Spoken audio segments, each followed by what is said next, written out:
পিঠিতে তিউণ্ডলি যায় এইবাৰে কৃষ্ণ ভাবনায়ও ধৰে নো বেৰি বেৰি ধৰে নো বেৰি বেৰি যেতিয়া মই বিছনা ধন্যবাদ মই নোৱাৰো ৰাইজক দেখি মই মোৰ নিজৰ মনৰ সাহসটো লৈ মই অকণমান আপোনালোকৰ আগত মই চকু পানীও টুকা নাই কিন্তু এইখিনি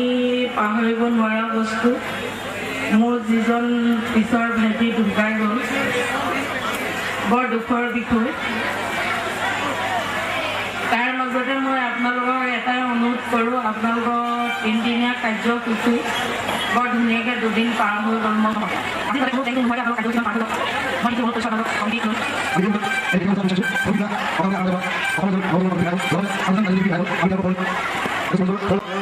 বন্তি প্ৰদান কৰিবলৈ আমি আগবাঢ়িছোঁ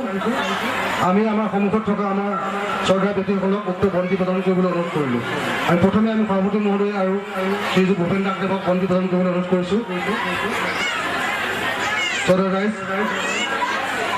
পৰহিদিনা নামনি অসমত আমাৰ তেজপুৰীয়া এজন সফল ডেকা যিজন অসমৰ নৱজনৰ এজন ভাল কণ্ঠশিল্পী আছিল তেওঁ হ'ল সুমন মহন্ত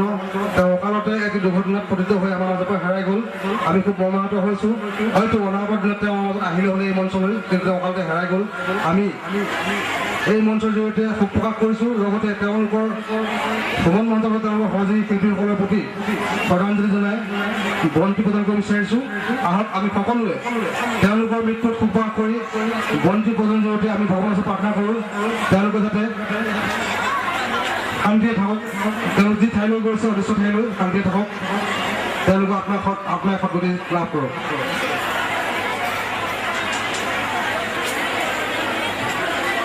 আমি আমাৰ জ্যেষ্ঠ মৰ্যাদা আমন্ত্ৰণ জনাইছোঁ বন্তি প্ৰদান কৰিবলৈ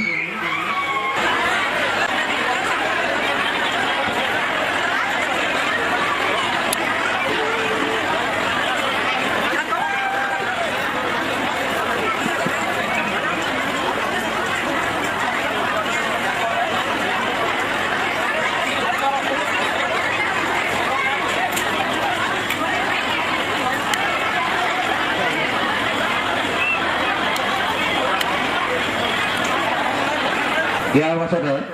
আমি মৰিচা গাঁৱৰ হেমকু আমাৰ গাঁৱৰ সকলো ৰাইজে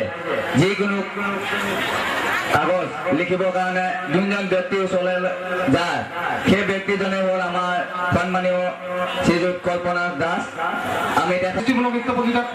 প্ৰথম স্থান অধিকাৰ কৰা শ্ৰীমতী ভূতি বৰা আমি মতা প্ৰদান কৰিব অনুৰোধ কৰিছোঁ আৰু উদযাপন সমিতি কৰ্মকৰ্তাসকলক উত্তৰ প্ৰদান ডাটা আগবঢ়াই অনুৰোধ কৰিছোঁ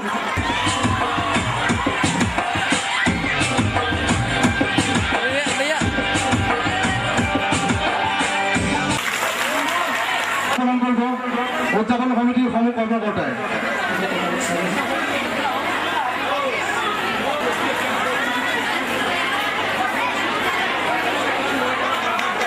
এই বঁটা লগতে নগদ 2000 টকা আগবঢ়োৱা হৈছে এই বঁটা আগবঢ়োৱা হৈছে প্ৰয়াত ভৱন দাসৰ সোঁৱৰণত ইয়াৰ নগদ পালন লগতে বঁটা প্ৰদানৰ দাতা হৈছে স্বৰ্গীয় ভৱন দাসৰ পুত্ৰ শ্ৰীমান মাধুৰ্য দাস আমি ধন্যবাদ জনাইছোঁ আৰু আপোনালোকৰ দলটিৰ উত্তৰণ কামনা কৰিলোঁ শ্ৰীমান প্ৰীতম দাস আৰু শ্ৰীমান প্ৰদ্যুম্ন দাস আমি এখেতক তিনিজনকে দুলীয়াজনৰ পৰা নিমন্ত্ৰণ কৰি আনিছোঁ এটি কবিতা আবৃত্তি কৰাৰ বাবে বিশতম ৰঙালী বিহুৰ সন্মিলনৰ বিহুপ্ৰেমী ৰাইজ অতি পলমকৈ হ'লেও ৰঙালী